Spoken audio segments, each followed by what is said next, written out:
Buenas hermanos, Juan capítulo 2. Juan capítulo 2. Entonces, vamos a leer este pasaje. Hoy vamos a dar sobre el primer signo de gloria. Entonces, acá vamos a leer el capítulo 2, versículo 1 al 12. Juan capítulo 2, versículo 1 al 12. Así que comienzo. Al tercer día se hicieron unas bodas en Caná de Galilea, y estaba allí la madre de Jesús. Y fueron también invitados a las bodas de Jesús, a las bodas Jesús y sus discípulos. Y faltando el vino, la madre de Jesús le dijo: no tienen vino. Jesús le dijo: ¿qué tienes conmigo, mujer? Aún no ha venido mi hora. Su madre dijo a los que servían: haced todo lo que os dijere. Y estaban allí 6 tinajas de piedra para agua, conforme al rito de la purificación de los judíos. En cada una de ellas había 2 o 3 cántaros. Jesús les dijo: llenad estas tinajas de agua. Y las llenaron hasta arriba. Entonces les dijo: sacad ahora y llevadlo al maestresala. Y se lo llevaron. Cuando el maestresala probó el agua hecha vino, sin saber él de dónde era, aunque lo sabían los sirvientes que habían sacado el agua, llamó al esposo y le dijo: todo hombre sirve primero el buen vino, y cuando ya han bebido mucho, entonces el inferior. Mas tú has reservado el buen vino hasta ahora. Este principio de señales hizo Jesús en Caná de Galilea, y manifestó su gloria, y sus discípulos creyeron en él. Después de esto descendieron a Capernaum, él, su madre y sus hermanos y sus discípulos, y estuvieron allí no muchos días. Padre Celestial, gracias por tu palabra, gracias porque tu palabra es viva, eficaz, porque tu Espíritu actúa poderosamente a través de tu palabra. Abre nuestros oídos, nuestros corazones para recibir tu palabra hoy, de tal manera que tu gloria sea exaltada en nuestras vidas. En nombre de Cristo Jesús, amén. Este es el primer milagro que hizo Cristo. Leamos el versículo 11, que dice: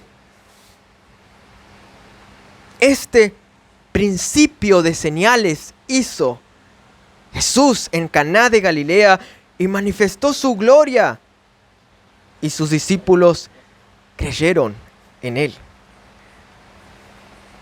Entonces, acá hay una palabra especial, dice señales.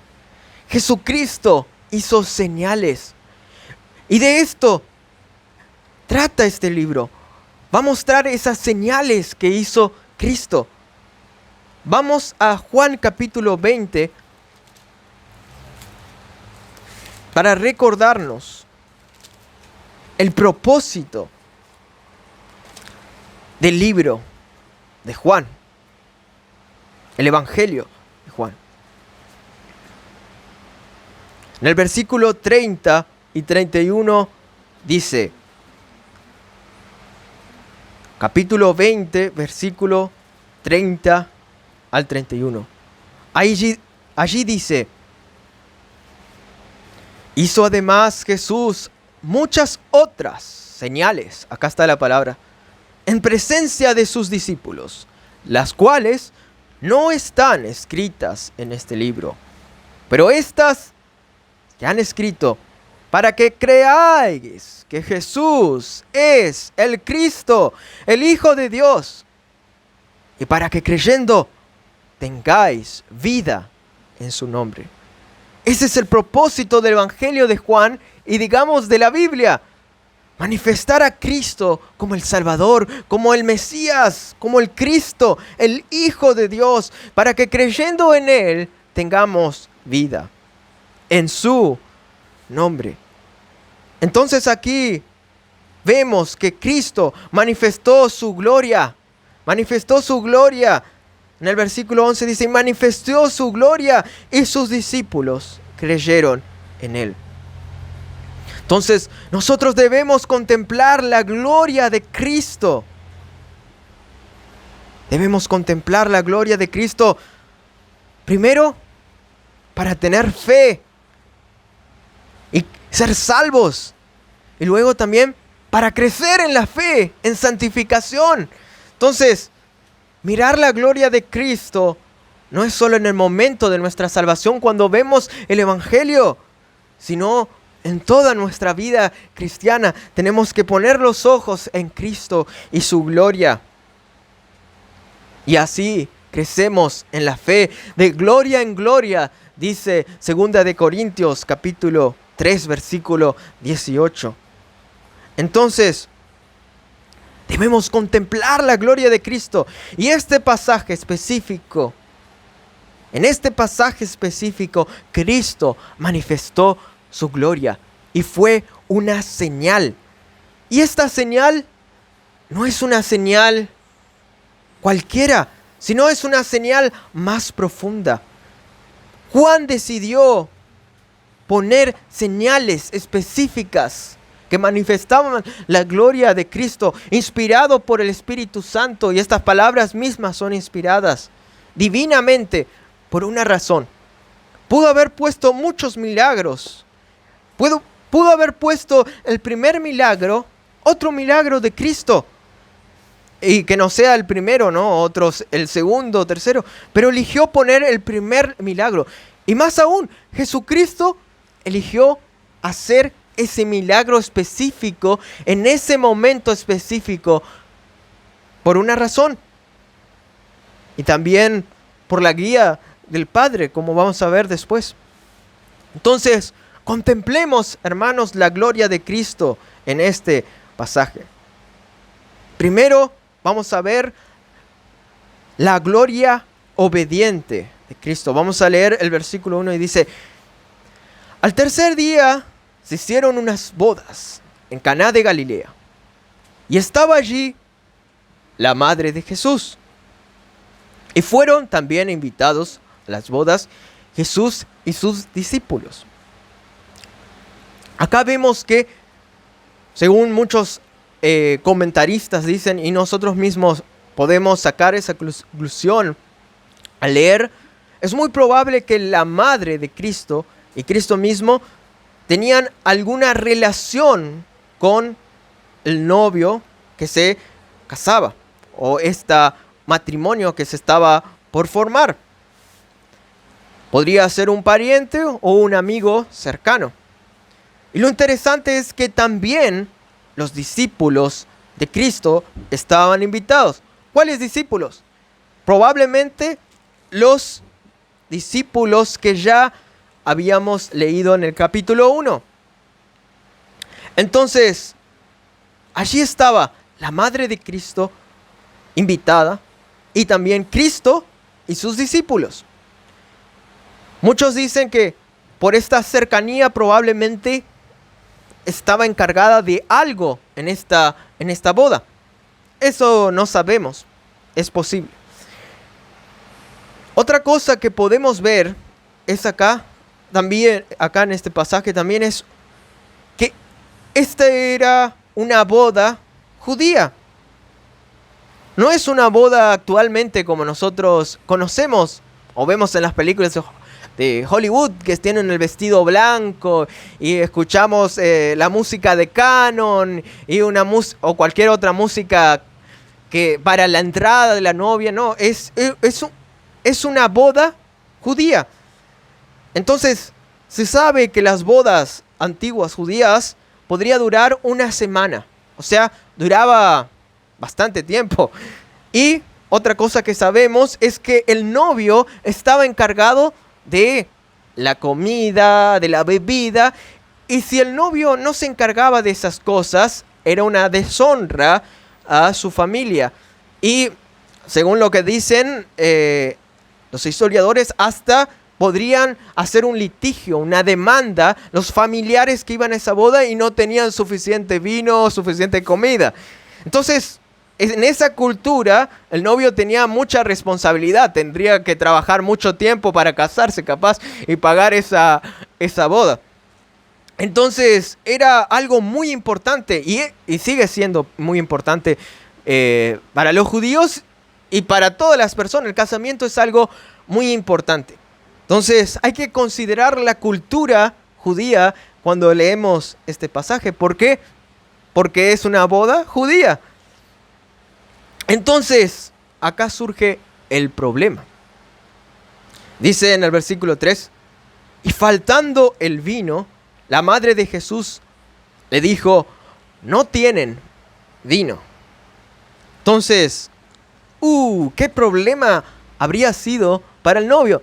Y si la madre, María, si Jesucristo tenía una relación con este novio, capaz que se iban a preocupar. No queremos que este novio tenga alguna deshonra en esta cultura. Bueno, aún en nuestra cultura, aún queda raro si uno no da de comer en la fiesta a los invitados y ¿qué pasa? No hay comida acá en la fiesta. ¿Para qué viene solo la torta? No sé, capaz, pero en esta cultura era mucho más cargoso, era mucho más difícil esto. Entonces era un problema real, era un problema real. ¿Qué pasa? Si uno de los familiares, acá estoy haciendo broma, entre comillas, si el suegro veía allí y dice, este no tiene vino, no puede sustentar a mi hija, no puede cuidar a mi hija, ni puede manejar esta fiesta, parientes, vamos a hacer una demanda, un litigio, vamos a hacer acá problema. Entonces, eso podría haber pasado, o mucho peor, digo una broma acá medio, pero esto era algo serio, esto es algo que no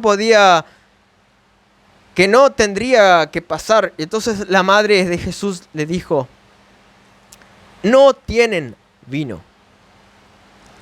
Este vino que servían los judíos era diluido en agua. Era fermentado, sí, tenía alcohol, pero era diluido según se cree de 1/3 a 1/10. O sea que lo diluían en agua.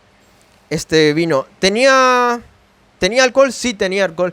Si uno dice que este vino no tenía alcohol, no quiero ser un poco problemático, pero puede investigar un poco más en la historia, ver que sí, este vino sí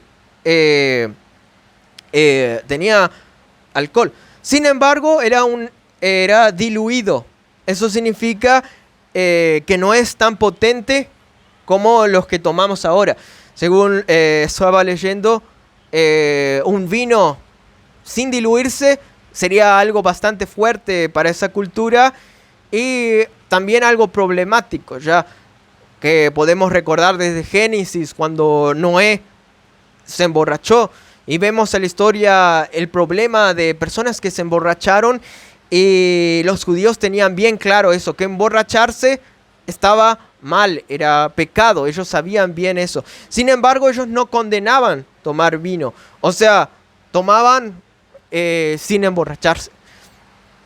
Y bueno, aunque probablemente no todos seguían esta regla, eso era lo aceptable, digamos, lo que debería ser en esa cultura.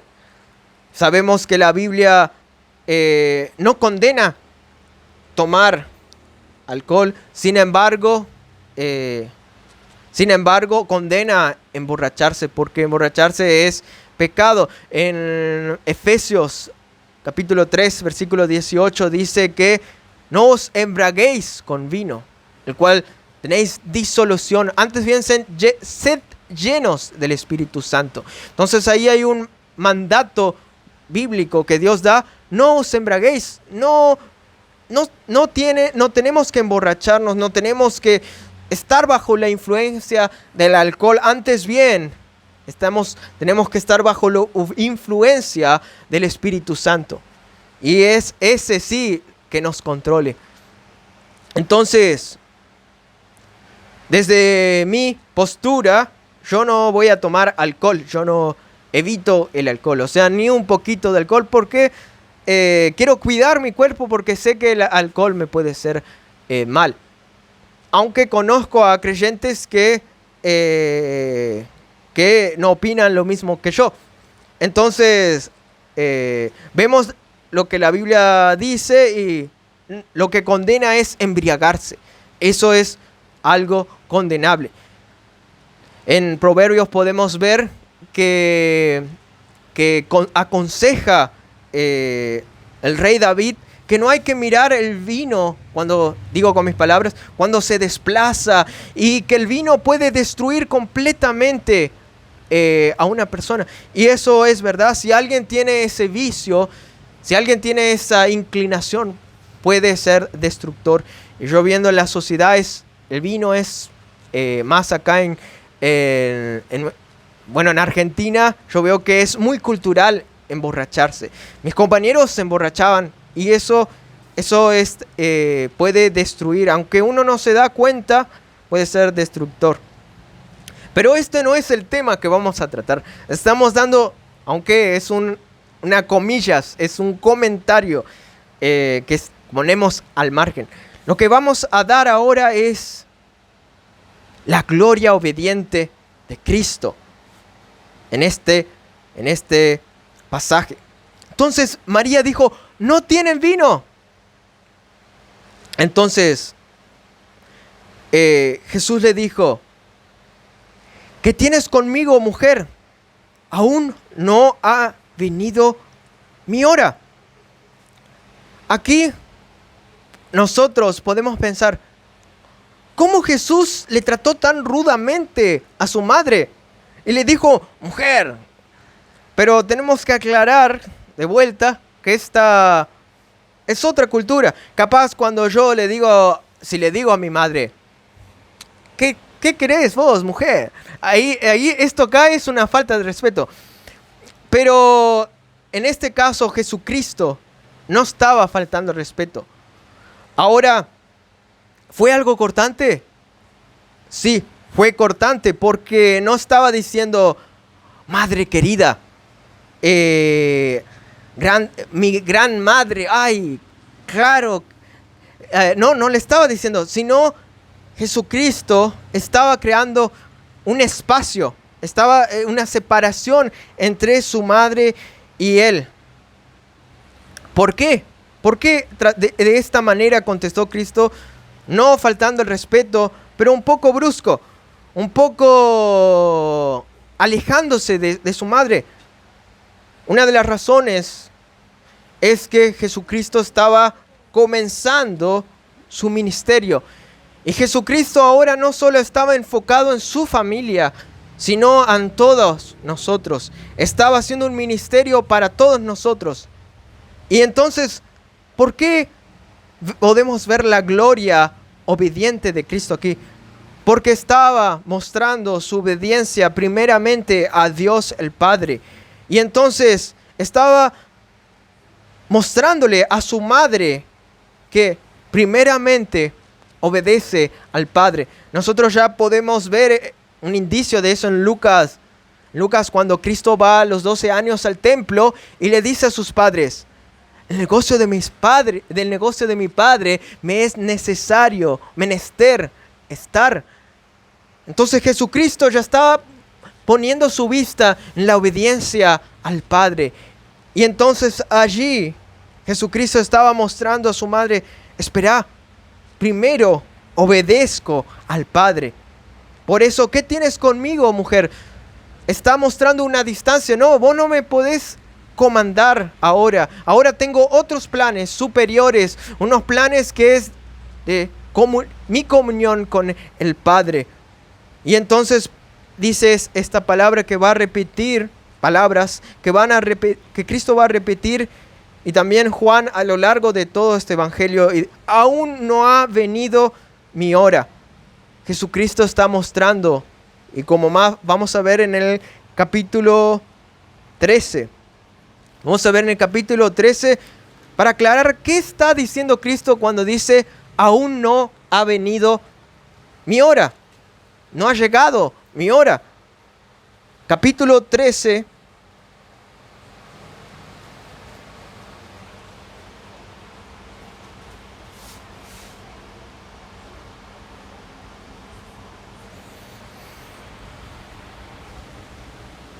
A ver, estoy buscando.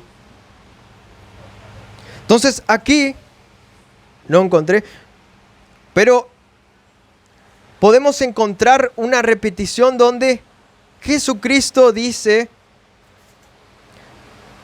que su hora ha llegado. En el capítulo 17, versículo 1 y 2. ¿Alguien quiere leer? Juan, capítulo 17, versículo 1 y 2. Sí, gracias. Estas cosas habló Jesús y levantando los ojos al cielo dijo: Padre, la hora ha llegado, glorifica a tu Hijo, para que también tu Hijo te glorifique a ti, como le has dado potestad sobre toda carne, para que dé vida eterna a todos los que le diste. Amén. Entonces esto es antes del arresto y la crucifixión de Cristo. Jesucristo estaba hablando de lo que iba a venir después. Desde el comienzo, Él ya tenía en vista su propósito.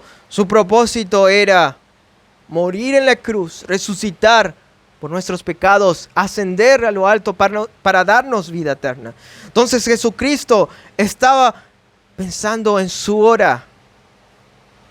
Y esta hora se repite a lo largo de Juan. Más adelante sus hermanos le vienen y le dicen, ¿por qué no vamos a esta fiesta?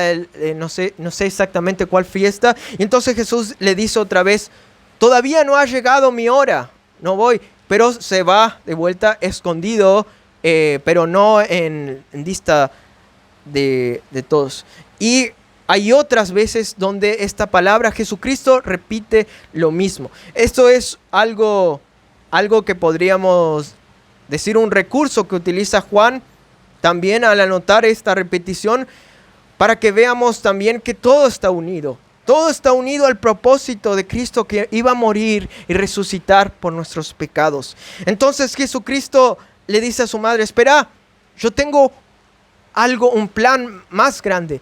Ahora no soy como tu hijo. Ahora no soy como tu hijo obediente que tiene que obedecer todo lo que me decís, sino tengo al Padre Celestial que tiene un propósito superior. Y María no entendía específicamente, aún no ha llegado mi hora, qué significaba. Pero nosotros, ahora leyendo toda de la historia, vemos que tenía un plan perfecto, que era la obediencia al Padre. Jesucristo fue obediente al Padre hasta la muerte. Y ahí manifestó su máxima obediencia. Y ahí vemos la gloria de Dios en su obediencia. La gloria de Cristo, que es Dios, en su obediencia. Entonces, aún no ha venido mi hora. En Lucas vemos que Elizabeth le dice unas palabras a María y le dice que una espada te traspasará. No dice específicamente qué espada es, pero muchos podremos sacar la conclusión que puede ser aún ver a su hijo morir en la cruz, ver a su hijo cumplir su ministerio que iba a salvar la humanidad.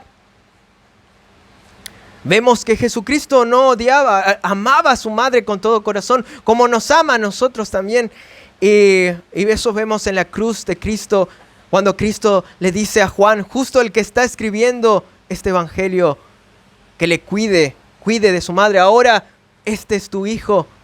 Entonces Juan se transformó el hijo de Cristo, y eso debemos valorar en ese sentido a la madre de Cristo y la gracia que Dios le dio para tener esta gran bendición que fue bendita entre las mujeres, como dice Lucas. Entonces, ¿qué tienes conmigo, mujer? Aún no ha venido mi hora. En el versículo 5 dice, su madre dijo a los que servían, haced todo lo que os dijere. Entonces, su madre aquí da el mandato a los que están sirviendo que obedezcan a Cristo. Y algunos pueden decir, entonces Cristo al final obedeció. Entonces, ¿por qué dijo eso a su madre? Bueno, porque le estaba mostrando a su madre que estaba siguiendo la agenda divina del Padre. Y estaba mostrando, no voy a hacer exactamente lo que me mandás, sino voy a hacer la voluntad del Padre. Y entonces, como la otra vez con sus hermanos, Jesucristo está haciendo las cosas a la manera del Padre, no a la manera exacta que su madre decía. Y vamos a ver que hace algo mucho más glorioso, algo mucho más espectacular, porque está mostrando intencionalmente Cristo. Y vamos ahora a la segunda manifestación, la segunda señal. Cristo va a manifestar la gloria transformadora. Y esta gloria transformadora también apunta a la cruz, la muerte y resurrección de Cristo para toda la humanidad. Vamos a hacer un paréntesis nuevamente para dar un apoyo más bíblico, aunque esto ya es bíblico, o sea, más fundamentado en las palabras anteriores, de la obediencia de Cristo al Padre. Vamos a ir en el capítulo 8, versículo 28.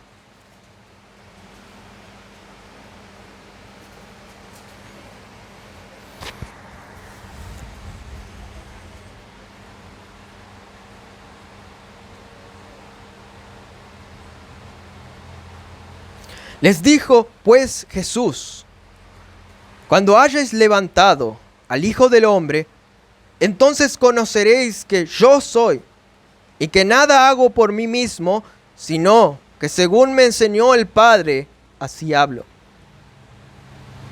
Porque el que me envió conmigo está, no me ha dejado solo el Padre, porque yo hago siempre lo que le agrada. Jesucristo tenía una comunión perfecta con el Padre y hacía todo lo que el Padre le mandaba. Todo lo que el Padre le enseñaba, Jesucristo hacía. Vamos a ir a capítulo 5, versículo 17.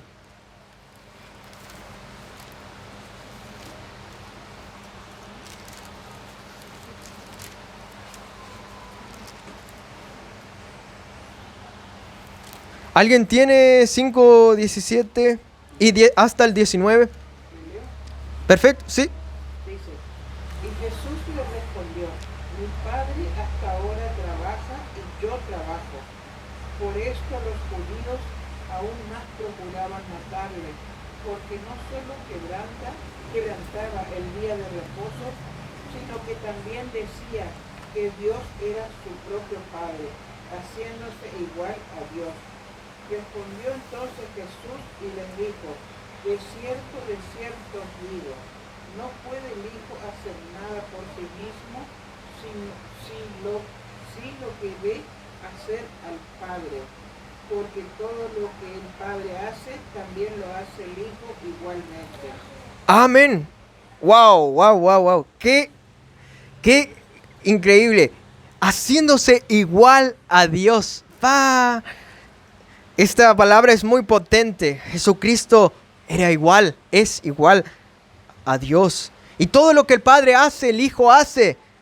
Tienen la misma naturaleza divina. Son Dios. Y entonces había una comunión perfecta con el Padre. Y también había una obediencia perfecta al Padre. Jesucristo obedecía a todo lo que el Padre quería y agradaba perfectamente al Padre. Y era igual al Padre. Todo lo que... Y es igual al Padre. Entonces, después vamos a ver más de la Trinidad de Dios y la doctrina de la Trinidad a lo largo del Evangelio de Juan. Entonces había una comunión con el Padre y Jesucristo cumplía la agenda divina y para eso vino, para cumplir la voluntad del Padre y morir en la cruz y resucitar de los muertos para gloria de Dios. En Lucas 11, 27 al 28.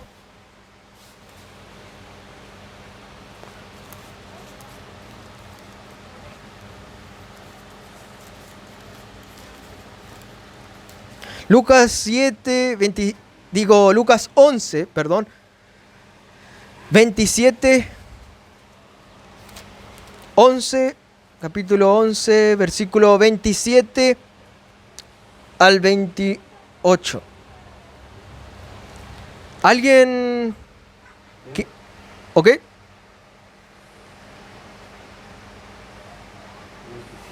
Es. Cuando él decía estas cosas, una mujer de entre la multitud levantó la voz y le dijo: Bienaventurado el vientre que te trajo y los senos. Está bien.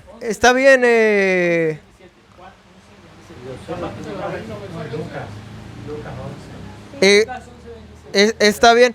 No se escuchó las primeras. Se escuchó. Entonces otra. Perdón. Los primeros por ahí no escuché y entonces Sí. como que... Es otra versión. No, porque lo primero dice, Sí, mientras que él decía estas cosas. exactamente. O sea, así empieza el... Sí. Y él es como que siguió ya con el segundo, al menos yo escuché el... Sí. Sí. Entonces, ¿puede leer otra vez, hermano? Gracias. Mientras él decía estas cosas, una mujer de entre la multitud levantó la voz y le dijo: Bienaventurado el vientre que te trajo y los senos que mamaste. Y él dijo: Antes, bienaventurados los que oyen la palabra de Dios y la guardan. Entonces, vamos a ver otro caso también. Cuando uno se acercaba a una mujer, se acercó y le dijo esto a Cristo: Bienaventurado el vientre que te trajo y los senos que mamaste. Está hablando de su madre. Entonces Jesucristo, como en otros pasajes, tiene la intención de abarcar a todos la bienaventuranza y dijo: antes bienaventurados los que oyen la palabra de Dios y la guardan. María fue una de las que escuchó la palabra de Dios y creyó y guardó. Pero Jesucristo está abarcando a todos, a nosotros también. Cualquiera que oye la palabra de Dios y la escucha y la guarda, es bienaventurado. Cualquiera que tiene fe en Cristo puede ser bienaventurado como la Madre María. Podemos ser bienaventurados en Cristo sin importar la procedencia genética, sin importar quién seamos en Cristo. Y eso es lo que Cristo está intentando hacer, abarcar a todos a la humanidad, todos los que creen en Cristo. Entonces, sin importar si sos rico, si sos pobre, si sos, no sé qué podría ser, sos hijo de un pastor de una iglesia mega church, una iglesia re grande en Estados Unidos, no importa quién seas. Si sos una árabe en una región donde creen en Alá y entonces se convierte, no importa quién seas, Dios salva a cualquiera. Y cualquiera que guarda la palabra de Dios, cualquiera que oye la palabra de Dios, cualquiera que ve la gloria de Cristo es bienaventurado. Vamos a ir a Marcos 3, 32.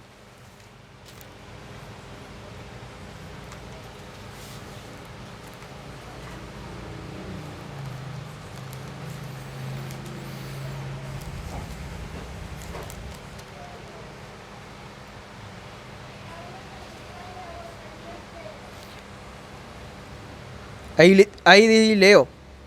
Leo desde el versículo 31.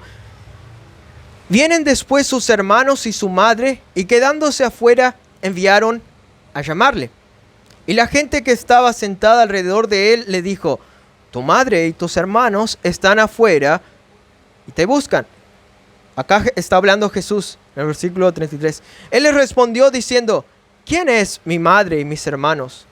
Y mirando a los que estaban sentados alrededor de él, dijo: he aquí mi madre y mis hermanos. Porque todo aquel que hace la voluntad de Dios, ese es mi hermano y mi hermana y mi madre. Entonces Jesucristo estaba abarcando su ministerio a todos nosotros. No estaba diciendo a su madre: espera, yo tengo una agenda celestial para morir por los pecadores, para ser el Cordero de Dios que quita el pecado del mundo, para dar vida a todo aquel que tiene fe en mí. Eso era justo esto es el propósito de Juan.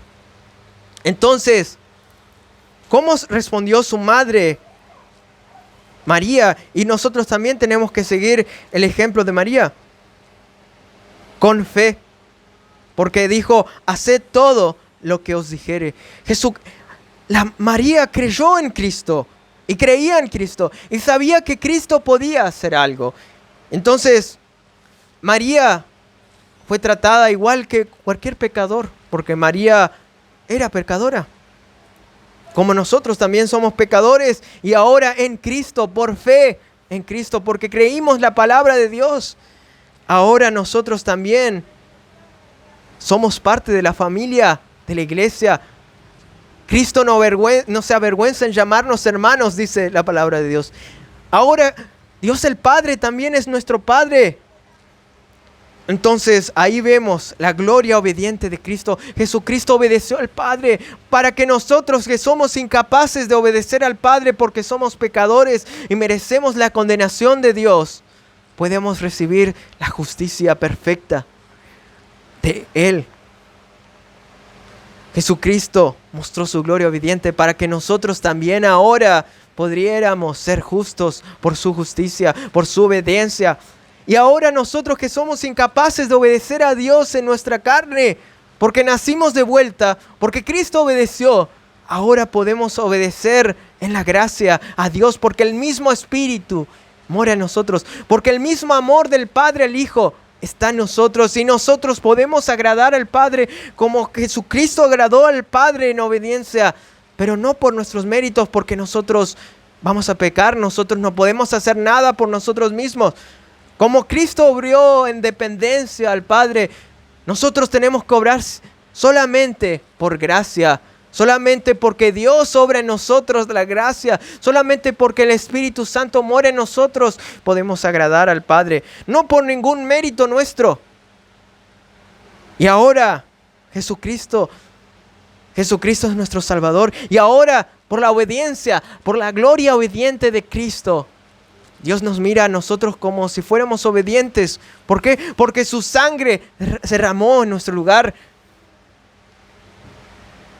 Por eso nosotros podemos entrar a la presencia de Dios y decir a Dios, como Juan después en Primera de Juan dice, podemos confesar nuestros pecados como hijos obedientes, no como personas que no son partes de la familia de Dios, no como bastardos, sino como miembros de la familia de Dios, porque Dios nos ama y podemos decir a Dios, perdón Dios, porque he pecado y sé que tu sangre ya me limpió una vez para siempre, pero me está limpiando cada día los pecados que hago y me santifica, y ahora puedo crecer por gracia, porque Cristo murió para que la justicia de Dios divina sea cumplida, sea completada, de tal manera que Cristo dijo, consumado es. Entonces nosotros podemos tener una comunión obediente con Dios el Padre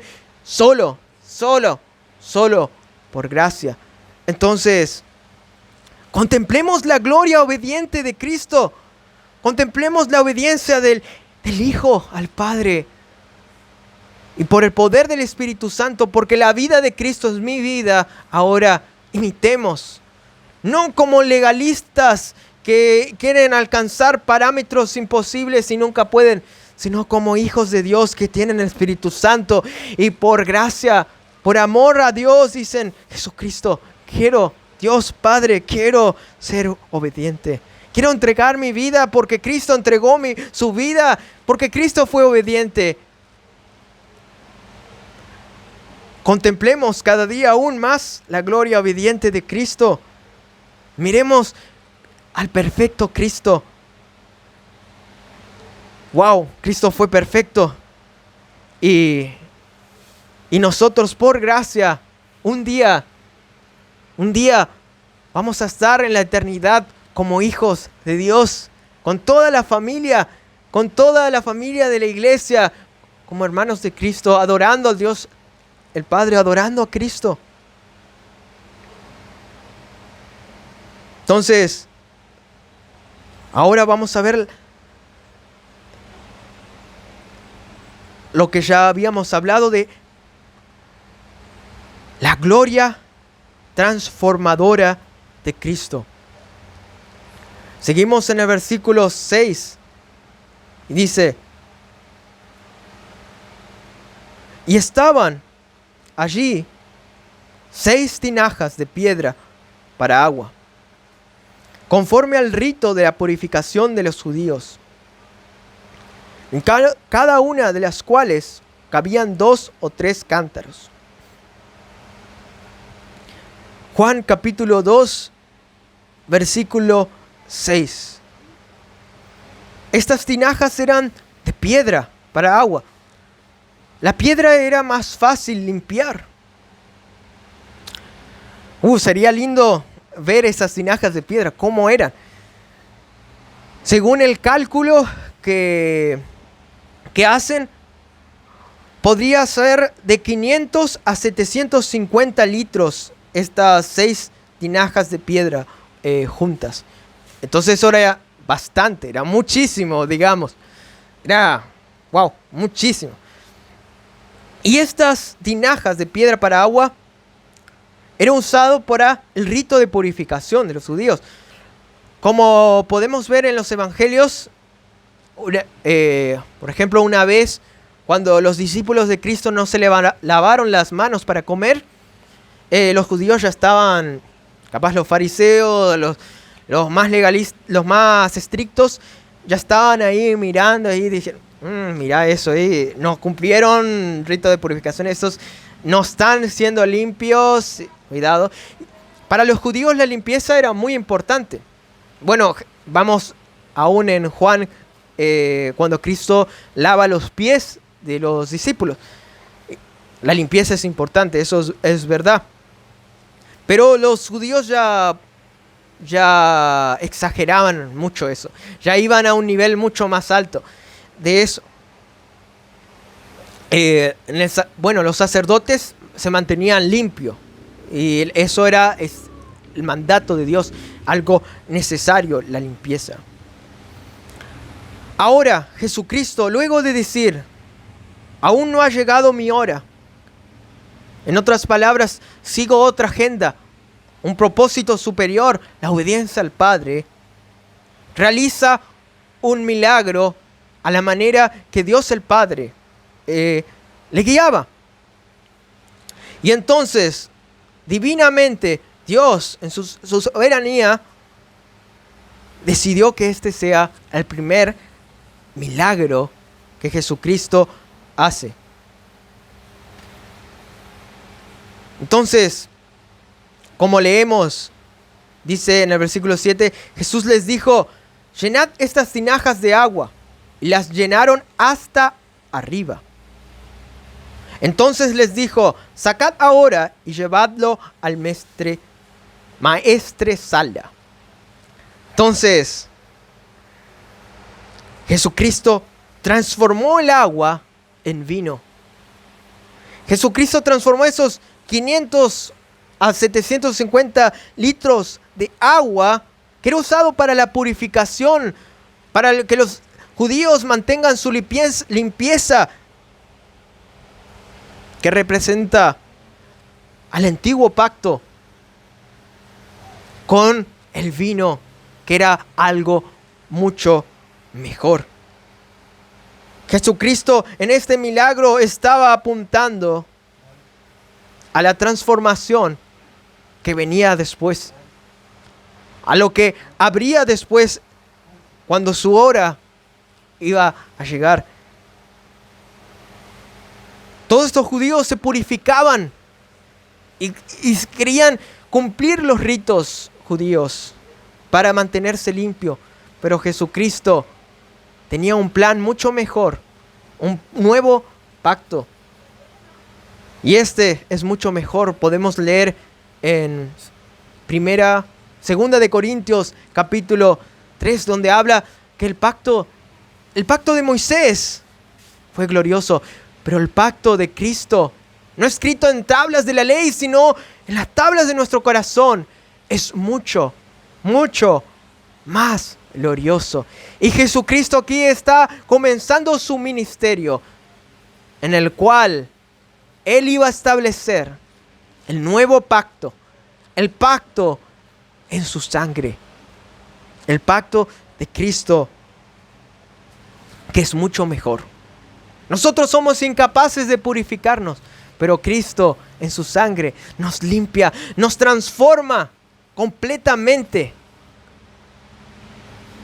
De agua a vino, de pecadores que están alejados de Dios bajo la ira divina, a hijos amados de Dios que agradan por la sangre de Cristo al Padre por gracia.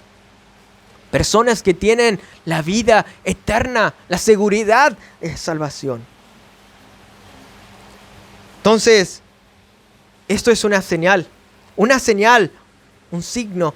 Es más que la manifestación poderosa de Dios. Está un mensaje oculto que los que tienen fe pueden ver, como los discípulos vieron la gloria de Cristo.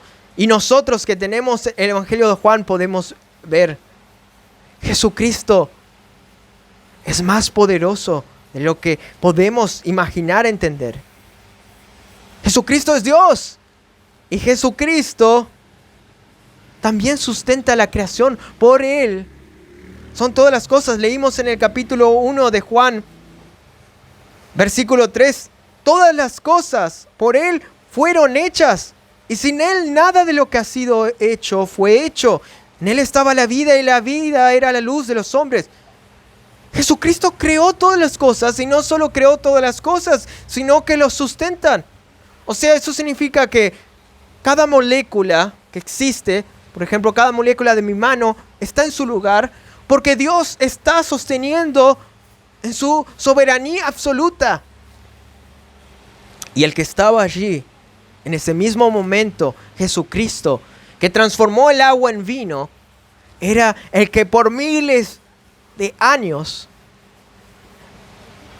ya estaba sosteniendo cada uva del planeta Tierra. Era el que hacía salir el sol y ponerse el sol, hablando como nosotros observamos, ¿no? Entonces, era el sustentador de toda la creación. Entonces, para Jesucristo no fue un gran, no fue un gran milagro que nosotros podríamos decir, ¡wow! ¡Qué increíble! Para Jesucristo fue algo normal de que podría ser en su soberanía. Si Jesucristo gobierna y sustenta cada estrella del universo, pero esto es un milagro porque es algo que los de allí y nosotros también no solemos ver normalmente. Nosotros podemos pensar, eso pasa siempre, es un jugo de uva. Y bueno, yo tomo jugo de uva porque no tiene alcohol el jugo de uva ese. Y wow, ese es mi jugo favorito, tengo que confesar. Es el jugo de uva sin alcohol. Es re rico. Solo que sale caro y por eso no puedo comprar. Y encima venden en Uruguay. Entonces, se le puede pedir a papá. Entonces, hay que anotar. Pero papá va a decir, vamos a usar a la Santa Cena y va a guardar para la Santa Cena capaz. Ay, Josías dice que no. Va a tomar él. Nadie más chiste. Pero bueno, Jesucristo cambió el agua. Y Jesucristo tenía un propósito más grande. Jesucristo decidió por una razón obedecer al Padre y hacer esta manifestación. Está mostrando que está por acercarse a algo nuevo. Justo en el capítulo anterior, en el versículo 51, Jesucristo le dice a Natanael: de cierto os digo, de aquí en adelante veréis el cielo abierto y los ángeles de Dios que suben y descienden sobre el Hijo del Hombre. Vemos a Juan en el versículo 14. Escribe: y aquel verbo fue hecho carne y habitó entre nosotros. Y vimos su gloria, gloria como el unigénito del Padre, lleno de gracia y de verdad. En el versículo 16 dice: porque de su plenitud tomamos todos, y gracia sobre gracia. Pues la ley por medio de Moisés fue dada, pero la gracia y la verdad vinieron por medio de Jesucristo. A Dios nadie le vio jamás. El unigénito Hijo que está en el seno del Padre, Él le ha dado a conocer. Cuando vemos la gloria de Cristo, vemos la gloria de Dios el Padre. Cuando vemos la gloria de Cristo, vemos la gracia manifestada. Cuando vemos la gloria de Cristo, vemos gloria, gloria como el unigénito del Padre, lleno de gracia y de verdad. Gracia sobre gracia. Porque de su plenitud tomamos todo, y gracia sobre gracia. Cuando Moisés hacía las señales al pueblo de Israel, era glorioso, era hermoso. Pero aquí vemos señales más profundas que apuntan al creador del universo, sustentador, al que iba a morir y resucitar. Para nosotros decimos: al que ya murió y resucitó y está a la diestra del Padre intercediendo por nosotros. A nuestro Salvador, nuestro Señor, al obediente, que transforma corazones. Jesucristo transformó nuestros corazones. Cuando creímos en Cristo, fuimos transformados nuevas criaturas. Justo Josías hablaba de eso. Ahora somos nuevas criaturas en Cristo. En Juan 6:53,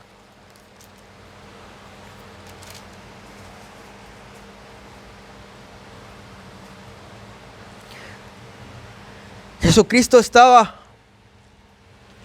mostrando que Jesucristo era el verdadero, que limpia corazones. El agua de los judíos podía limpiar las manos, pero Jesucristo limpia nuestros corazones, transforma nuestros corazones. En el versículo 53 dice: Jesús les dijo: de cierto os digo, si no coméis la carne del Hijo del Hombre y bebéis su sangre, no tenéis vida en vosotros. El que come mi carne y bebe mi sangre tiene vida eterna, y yo le resucitaré en el día postrero. Porque mi carne es verdadera comida y mi sangre es verdadera bebida. El que come mi carne y bebe mi sangre, en mí permanece y yo en él. El comer la carne de Cristo y beber su sangre es creer en Cristo como su Salvador, como el que murió, resucitó para darnos la vida como regalo, por ninguna obra que nosotros hacemos. El que purificó nuestros pecados, nos quitó nuestro pecado y alejó de nosotros para que nosotros no veamos. Ese es Jesucristo, el que transforma corazones. Y aquí vemos la gloria transformadora de Cristo. Jesucristo tiene el poder no solo de cambiar el agua en vino, esos 500 y pico en vino, sino tiene el poder de transformar vidas, transformar corazones. En Apocalipsis 7:14, que escribió también Juan, inspirado por inspiración divina, Apocalipsis 7:14.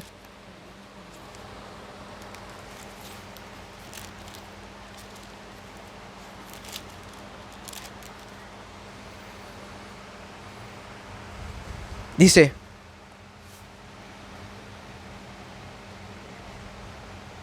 yo le dije, Señor, tú lo sabes. Y él me dijo, estos son los que han salido de la gran tribulación y han lavado sus ropas y las han emblanquecido en la sangre del Cordero.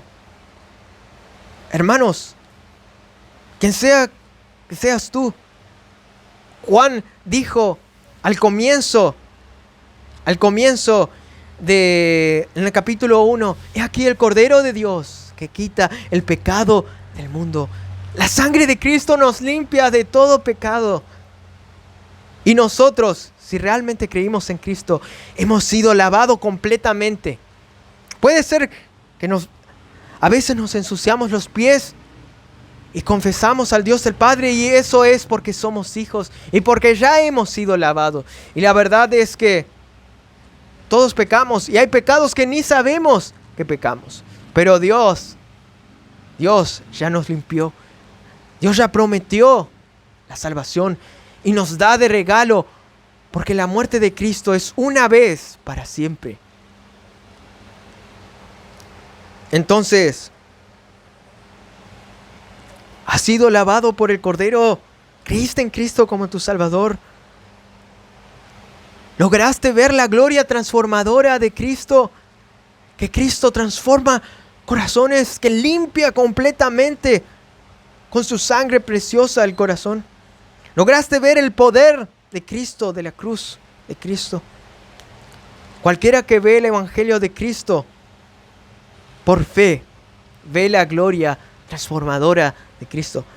Cualquiera que ve la gloria de Cristo en su día a día, está viendo la gloria de Cristo y está siendo transformado también de gloria en gloria.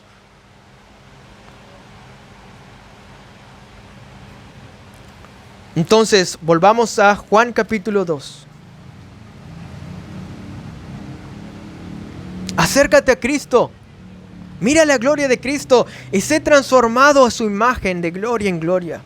Porque el mismo que transforma agua en vino es el que transforma corazones duros, corazones débiles en corazones fuertes. Porque como Pablo decía, cuando nosotros reconocemos nuestra debilidad y vamos a Cristo, sabemos que su gracia basta. Sabemos que no se trata de nuestras fuerzas, sino de la gloria de Cristo.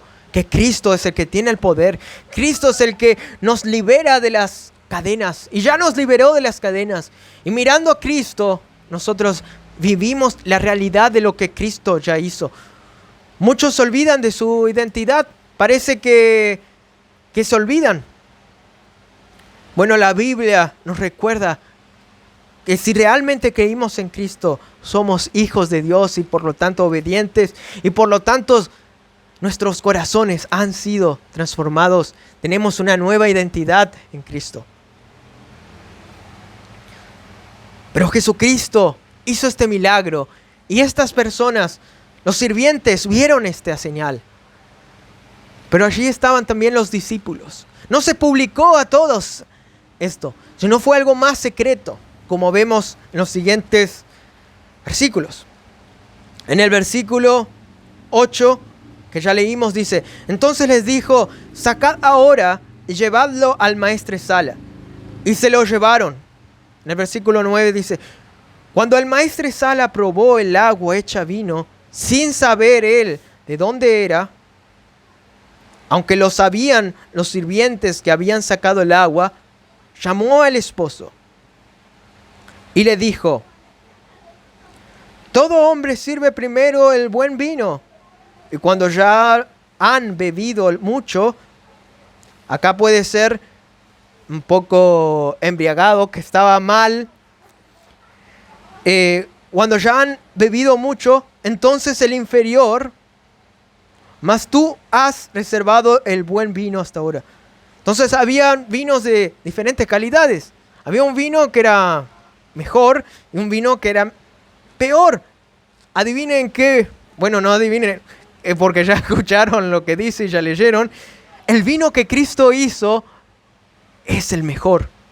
Jesucristo no hace algo a medias. Jesucristo no pone un vino de mala calidad, sino un vino de la máxima calidad. Yo no sé nada de vino, pero seguramente hay vinos de diferentes calidades también hoy en día. Seguro que saben mucho más algunos de eso. Yo no sé nada de eso. Pero Cristo hizo el mejor vino. El vino de mejor calidad se le dejaba para el comienzo. Y entonces, ¿qué podemos ver acá? ¿Qué gloria manifestada de Cristo podemos ver acá? Vamos a ver la gloria proveedora de Cristo. Jesucristo es el novio perfecto. Este novio, que ya estaba en el casamiento, este novio no pudo proveer todo el vino en su fiesta. Y por lo tanto podría ser deshonrado. Pero Cristo, en su gracia, proveyó el vino, el mejor vino. Y vamos a ver que Cristo es, en Apocalipsis, en las bodas del Cordero, Cristo es el novio perfecto que provee todo para su esposa. Y vamos a ver que Cristo es el que nos provee todo a nosotros también. Él nos proveyó la santificación, la justificación. Ahora nosotros crecemos de gracia en gracia porque Cristo nos proveyó eso. No es por nosotros. Cristo proveyó desde el primer punto hasta el último punto. Y Cristo lleva toda la gloria. Aquel que comenzó la buena obra en vosotros la perfeccionará hasta el día de Jesucristo. Jesucristo comenzó esa obra en nosotros. Y Él también va a terminar esa obra. Porque Cristo comienza algo y termina algo. Porque Dios no es hombre para que se equivoque. Si Dios salvó a alguien, Dios va a completarla completamente. Por eso Cristo dijo en la cruz, consumado es. Porque en la cruz Jesucristo consumó todo. Nuestro caminar cristiano, nuestra salvación completa. No solo el comienzo, la mitad y el final, sino toda la eternidad cuando estemos con Cristo. Todo. La vida eterna fue comprada por la sangre de Cristo. Fue pagada. Cristo lo pagó, como dice la música. Eso es verdad. Y allí nosotros podemos ver un vestigio de quién es el verdadero novio que da todo a su esposa, que es Cristo. Cristo provee y proveyó todo. Veamos Apocalipsis 19, 7.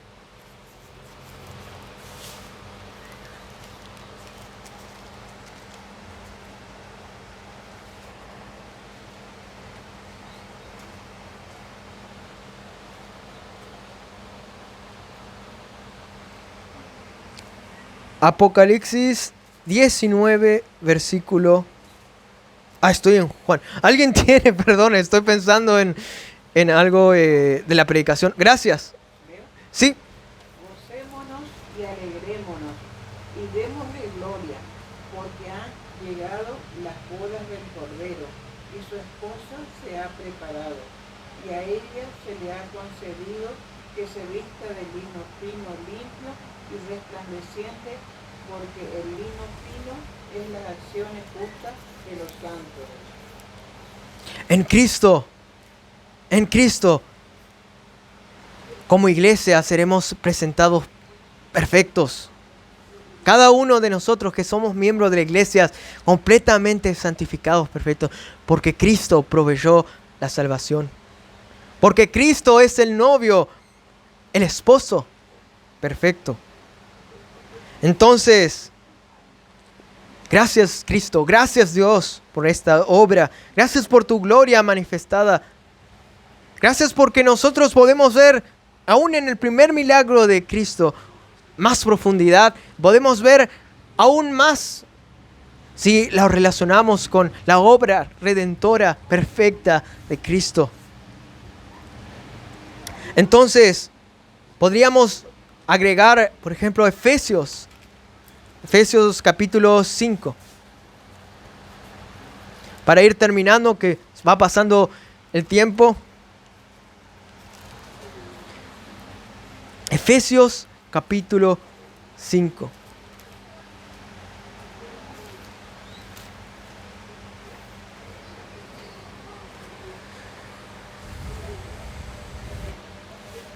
En el versículo 25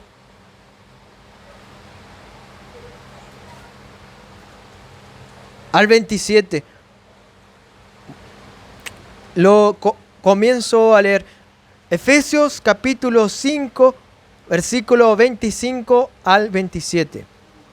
Maridos, amad a vuestras mujeres, así como Cristo amó a la iglesia y se entregó a sí mismo por ella, para santificarla, habiéndola purificado en el lavamiento del agua por la palabra, a fin de presentársela a sí mismo, a una iglesia gloriosa, que no tuviese mancha, ni arruga, ni cosas semejantes, sino que fuese santa y sin mancha. Cristo un día nos va a presentar delante de Dios el Padre, perfectos, sin mancha, porque Cristo lo hizo todo. Cristo merece la gloria y es el novio perfecto. Gracias, Cristo, porque nos vas a presentar así, en las bodas del Cordero. ¡Qué regocijo! ¡Qué alegría! ¡Qué fiesta perfecta! En esta fiesta no va a faltar algo. Dios va a proveer todo. En esta fiesta vamos a adorar a Cristo por los siglos de los siglos. Y esa es la razón por la cual fuimos creados, para la gloria de Dios el Padre, para alabar la gloria de Dios. Entonces, wow, en esta primera señal gloriosa, Cristo manifestó su gloria. Tal como dijo Juan, no solo los discípulos tienen la gracia de ver la gloria de Cristo en su ministerio. Ahora nosotros, por palabras de un testigo ocular que estaba allí en esa fiesta, uno de sus discípulos, Juan, que creyó en Cristo, porque para eso está Juan, para que creamos, para que veamos su gloria y tengamos fe en Cristo. Nosotros también, en Cristo, podemos mirar por fe la gloria de Dios y ser transformados de gloria en Dios, gloria en gloria. Podemos ver la gloria de Dios y reflejar la gloria de Dios, tal como la luna refleja la luz del sol. Nosotros podemos acercarnos a Dios y ver la gloria de Cristo y reflejar la gloria de Cristo. Toda metáfora es imperfecta, más hablando de Cristo. Pero si vamos un paso más allá, sabemos que Cristo mismo en nosotros vive y Él mismo manifiesta su gloria en nuestra día a día. Porque como uno de los versículos que Ale se recuerda siempre, con Cristo estoy juntamente crucificado y ya no vivo yo, mas vive Cristo en mí. Cristo vive en nosotros. Y lo que vivo en la carne lo vivo en la fe del Hijo de Dios, el cual me amó y se entregó a sí mismo. Ese es el novio. Contemplemos la gloria de Cristo para tener fe, para crecer en la fe, para regocijarnos en la gloria de Cristo y para reflejar su gloria al mundo. Regocijémonos en la gloria de Cristo. Tenemos un tesoro tan grande al abrir la palabra de Dios. Cualquier día podemos ir a abrir la palabra de Dios y ver la gloria de Cristo. Qué gran privilegio. Y si vamos a la gloria obediente, la gloria transformadora y la gloria proveedora de Dios que vimos en este pasaje, nosotros también podemos manifestar la gloria obediente de Cristo por pura gracia y ser hijos obedientes por pura gracia. Podemos vivir esa gloria transformadora de Cristo como hijos, nuevas criaturas en Cristo por pura gracia. Podemos vivir la gloria proveedora sabiendo que Jesús proveyó todo. Ahora pequé, ahora estoy así, pero sé que Cristo completará la obra. Y las tentaciones que hay ahora, en el futuro ya no van a haber más, porque Cristo proveyó todo y un día voy a estar perfecto, sin mancha, delante de Dios. Y voy a estar junto a todos los santos redimidos. Y podemos ir también pensar que Cristo provee también las cosas. Podemos recordarnos Efesios también, Filipenses, cuando Pablo dijo, todo lo puedo en Cristo que me fortalece. Puedo estar en pobreza o en riqueza, pero cualquiera que sea mi circunstancia, Pablo dijo, todo lo puedo en Cristo que me fortalece. Cristo es el que provee esa fortaleza. En Cristo podemos enfrentar y tener contentamiento en Él en cualquier circunstancia. ¿Por qué? Porque Cristo es el que provee todo. Entonces vemos en este milagro de las bodas de Caná el primer signo de gloria de Cristo, donde comienza su ministerio glorioso, donde podemos ver vestigios de quién es Cristo. Jesucristo no solamente dio señales, milagros de quién es, sino también a viva voz dijo quién es. Él dijo, yo soy la puerta, yo soy la luz, yo soy el camino, la verdad y la vida, yo soy la resurrección y la vida. Jesucristo es el buen pastor, yo soy, es Dios. Jesucristo dijo quién realmente era, es el Redentor Salvador. Y nosotros como sus hijos tenemos que ir a Él y regocijarnos en su gloria. Regocijémonos y alabemos a Dios como sus discípulos alabaron a Dios y vieron esta gloria y tuvieron fe. Creamos en Cristo. Las situaciones parecen que están poco mal en Argentina. Tengamos fe en Cristo. Jesucristo es el dueño de todas las cosas. Podemos confiar en Cristo, no importa la circunstancia, y decir como decía Pablo, todo lo puedo en Cristo que me fortalece. Puedo porque Cristo, que es glorioso, está conmigo. Jesucristo es glorioso. Tengo fe en Cristo. Entonces, miremos la gloria de Cristo. Tengamos fe en Cristo al mirar su gloria. Padre Celestial, gracias por tu palabra. Gracias porque podemos ver tu gloria manifestada. Gracias por este pasaje donde hiciste el primer milagro, donde mostraste quién realmente eres. Podemos confiar en ti porque eres nuestro Salvador, Redentor, y toda gloria, honra y honor siempre, siempre las tendrás. Gracias, Padre Celestial, por tu obediencia. Gracias, Jesucristo. Gracias porque nos transformaste. Gracias porque provees todo. Gracias porque vemos tu gloria y podemos confiar, podemos creer. Danos entendimiento para vivir cada día de la semana, considerando, mirando por fe tu gloria. En nombre de Cristo Jesús. Amén.